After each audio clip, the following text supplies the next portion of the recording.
Michael Knight, Senior Fellow at the Washington Institute. Welcome to An-Nahar. The race for Mukalla and 25 Days to Aden are two latest books, and it's recounting the UAE struggle to liberate two main cities in Yemen. Michael, how is it to write the UAE first history at war? It's a great honor to write the first military histories of the UAE at war. And it's also a story, of course, of Yemenis trying to liberate themselves as well with UAE assistance. It's not an easy thing to write a military history in a Gulf state because there have never been military histories before, and they're very secretive about military affairs. But the government here in Abu Dhabi had a visionary approach to say, let's open our books, let's let the author talk to the soldiers, and let's create a real history of these events that happened in the Yemen war. How these two battles changed the dynamics of the Yemeni war? So these first two books, 25 Days to Aden and The Race for Mukalla, are books 1 and 2 of a trilogy. The third book will be about the war on the Red Sea front in Hodeidah. And so this series aims to tell the whole military history of the Yemen war from about 2015 through to 2020. The liberation of Aden was important because it was the first place where the Houthis were defeated in the war. And it showed that southern Yemenis, with assistance, could defend their territory. This next book, The Race for Mukalla, is about two battles that were fought in eastern Yemen. And in these areas, the Houthis wanted to take one city, Marib, the oil and gas center, and Al-Qaeda wanted to take another city, Mukalla, a major port on the Indian Ocean.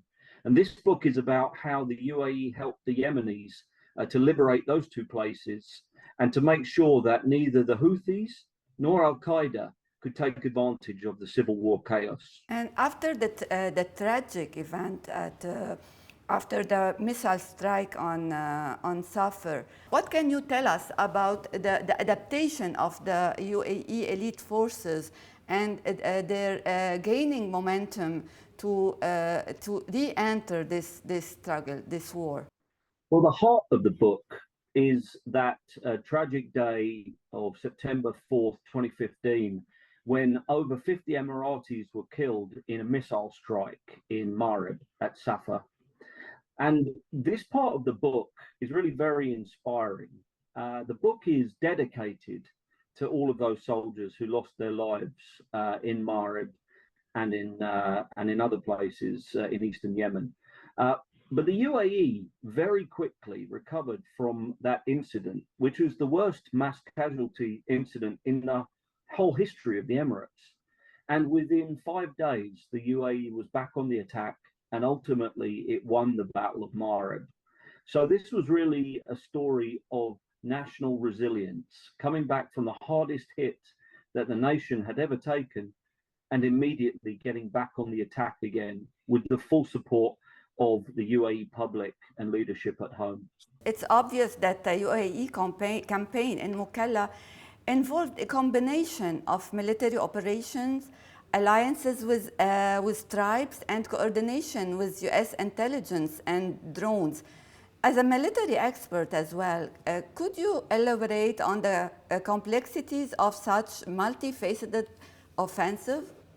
One of the big challenges of liberating Mukalla from Al-Qaeda is that the UAE wanted this battle to be different from the ones taking place in Iraq and Syria, where major cities were liberated from the Islamic State, but the cities were destroyed and thousands of civilians were killed. The UAE wanted this to be a clean, quick operation that did not destroy the city and did not kill hundreds of civilians. And that's what made it so complicated. But we found that when you combine the UAE forces on the ground with Yemeni tribal forces and some support from the US intelligence assets, you've got a good formula that allowed you to get in quickly, remove Al Qaeda, and there were literally no civilian casualties in this battle compared to, let's say, 11,000 in the liberation of Mosul a couple of years later. Looking beyond the events depicted in the book, what do you see as the broader implications of the UAE counterterrorism efforts in Yemen for regional security and stability? Well, the UAE recognized that you cannot allow a vacuum to be created during these crises, whether it's the Arab Spring, the Syrian civil war, or the civil war in Yemen. You have to ensure that local people are in charge on the ground to make sure that groups like Al Qaeda, the Houthis, the Islamic State don't take advantage and take over large numbers of people. In Iraq or in Syria, the Islamic State was in control of places like Mosul and Raqqa for years. And as a result, when you removed them from the environment, many of the young people had their minds poisoned and the environment was badly destroyed. So the UAE recognized you needed to move quickly and with a lot of local assistance in order to remove, for instance, Al Qaeda. The UAE stayed after that operation in Makalla, and they did not leave.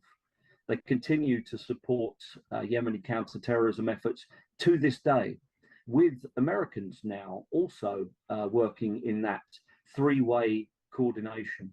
And you really need all three. You need the Americans for the technology, the drones, you need the UAE to help to organize things on the ground, and you need the Yemenis to provide that local feeling and to provide most of the manpower. What was the real effect of the US support in that battles? There's conflicted reports about that contribution. Well, this book makes things very clear. The US contribution to the liberation of Makalla was not enough. It's a bit silly because the UAE and the Americans are both enemies of Al Qaeda. But because the US government was sensitive about getting involved in the Yemen conflict, because of all of the collateral damage in the war against the Houthis, the possibility of famine, the US made, I think, the wrong decision by saying we also need to stay out of the war against Al Qaeda. So it's a kind of crazy situation where on one day the US would be doing a drone strike that would kill Al Qaeda in Makalla, but the US could not directly assist the Yemenis or the Emiratis in their operation to liberate Makalla.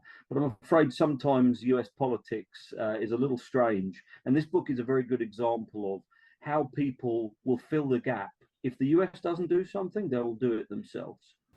Do you think we are still seeing implications of that decisions, American decisions at that time?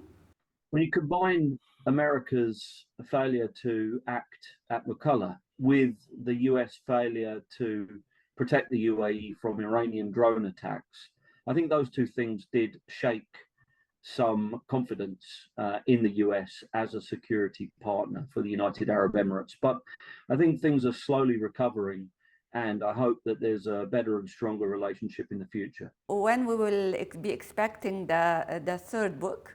Well, no promises, but we always tend to release these books around the Abu Dhabi Book Fair. So who knows, maybe we'll see a third part next year. Thank you, Michael. Thank you.